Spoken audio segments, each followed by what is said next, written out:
देखो दिवाली आ रही है, पर हमेशा की तरह दिवाली आने से पहले मेरी फीड में बकचोदी आ गई। 216 लाख करोड़, ये सुन के लोग बोले बेटा इम्पॉसिबल है, 7 जन्म लगेंगे। नहीं बेटा, 7 जन्म खत्म होने के बाद भी अगर भगवान से 2 जन्म एक्स्ट्रा मांग लेगा ना, तब भी इतना पैसा नहीं कमा पाएगा। 216 लाख करोड़ पूछ के पता भी है इसमें जीरो कितने होते हैं? तेरे 10वीं तक के सारे मार्कशीट के जीरो मिला दिए ना, तभी और 4 जीरो कम पड़ जाएंगे। पर मैं ऐसे कमेंट से नहीं रुकने वाला, मैंने अपना स्ट्रगल शेयर किया। सही है बेटा, दूसरों के कहने पे हार मत मान, एक दिन खुद हार मान जाएगा। खैर, तो आज हम इसके बारे में नहीं, किसी बहुत बहुत बहुत बहुत बहुत बड़े सेलिब्रिटी के बारे में बात करेंगे। इतना बड़ा सेलिब्रिटी कि लोग इसे बड़े बड़े इवेंट में बुलाते ही नहीं है। अरे बड़े इवेंट छोड़ो, इसे कोई भंडारा में भी नहीं बुलाता। खैर आइए मिलते हैं रवि ओपी सर से। बिजनेस मेरे पास आया, मैंने किया। आज मेरे पास सब कुछ है, गाड़ी, बंगला, बैंक बैलेंस, पैसा। मेरे पास कोई कमी नहीं है। मेरी कॉलोनी के सबसे बड़े बंगले मेरे हैं। बंगला नहीं बोल रहा, रवि सर के बहुत बड़े बड़े बंगले हैं। अरे इतने बड़े कि उनमें कोई रह ही नहीं सकता। अरे रवि सर खुद अपनी कॉलोनी के बगल वाले झोपड़पट्टे में रहते हैं।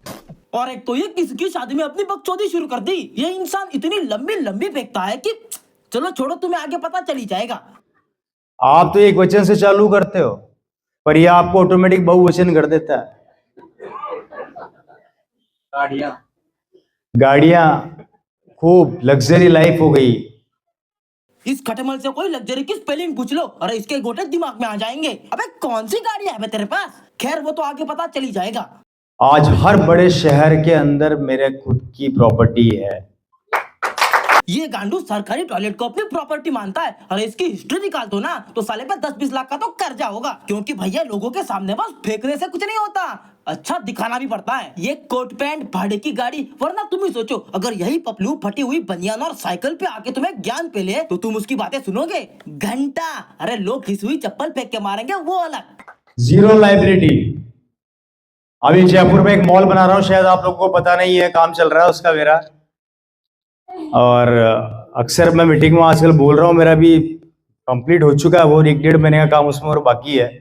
लगभग 6 से 7 मंजिल का मेरी बिल्डिंग खड़ी हो चुकी है। अबे दिमाग 6 या 7 कोई सा एक तय कर ले। और फेंकने की भी सीमा होती है। ये बूंदी सी शक्ल का मॉल बनाएगा। ये सरकारी टॉयलेट को अपनी प्रॉपर्टी मानने वाला, जिसने अभी तक खुद का घर नहीं बनवाया, चला है मॉल बनवाने। ड्रीम है, और पैसे के लिए काम नहीं करता, पैसा मेरे लिए काम करता है।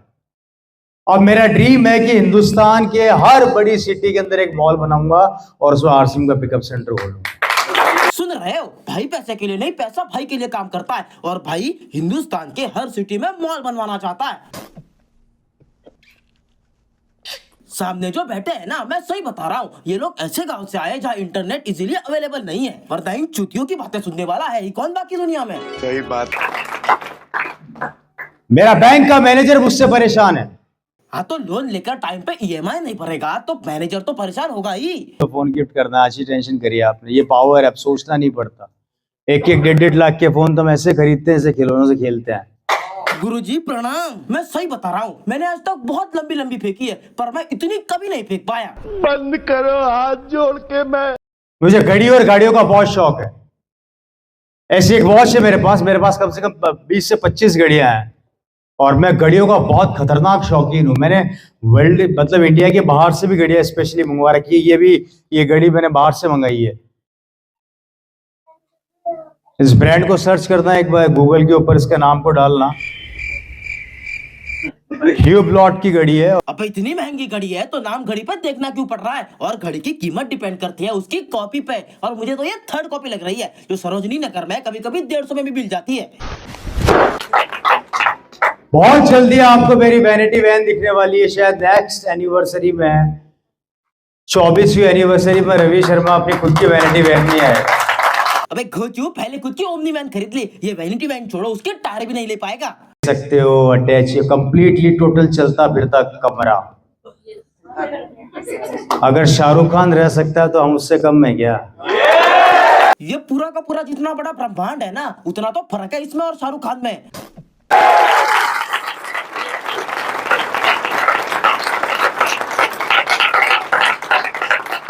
ऐसी एक वॉच मेरे पास है जो लिमिटेड एडिशन की, मैं बताने जा रहा था। आरसीएम की ताकत में दिल्ली एयरपोर्ट पे था। बोर तो नहीं हो रहे? ये इनका प्रोफेशनल डायलॉग है। तोड़ तो नहीं हो रहे, तोड़ तो नहीं हो रहे। अबे देखने वालों के लिए ठीक से कुर्सियां तो लगा देता, बेचारे जमीन पे बैठे हैं। नहीं, अगर भैया जी आप इतने बड़े ही करोड़पति है तो सामने वालों के लिए 4 कुर्सियां तो लगवा देते।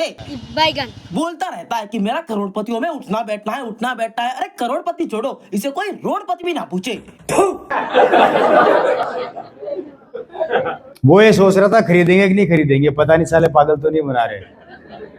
मैंने 2 मिनट के अंदर अपने जेब से अमेरिकन एक्सप्रेस, मेरे पास अमेरिकन एक्सप्रेस से मैंने कार्ड निकाला, पेमेंट किया, गाड़ी उठाई, वहां से रवाना होने लगा। अबे दीमक की थुकी हुई सलाइवा कितना फेंकेगा बे, और इतनी देर से फेंक रहा है भोसड़ी के। अपना बिजनेस तो बता, तू बिजनेस क्या करता है? ये ऐसे लोग तुम्हें फुद्दू बनाते हैं, पहले खुद के साथ तुम्हें ज्वाइन कर लेंगे और फिर तुम्हें बेचने के लिए साबुन दे देंगे, और इस कड़क की धूप में तुम्हें साबुन बेचने को बोलेंगे, और वो साबुन तुमसे कोई खरीदेगा नहीं, और तुम एक दिन खुद हार मान जाओगे।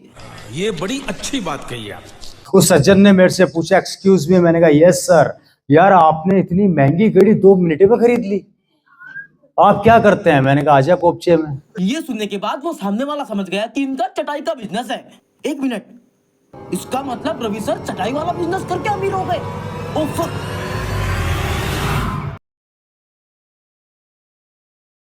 खैर भैया, तो बस आज के लिए बस इतना ही। अगर वीडियो अच्छी लगी तो लाइक कर दो, सब्सक्राइब भी कर दो बे, और कमेंट में बताओ कि वीडियो कैसी लगी। और सही में ये वीडियो वॉइस ओवर करते करते मेरी फट चुकी है, लिटरली फट गई है। तो बस चलो मिलते हैं अगली वीडियो में, तब तक के लिए बाय बाय।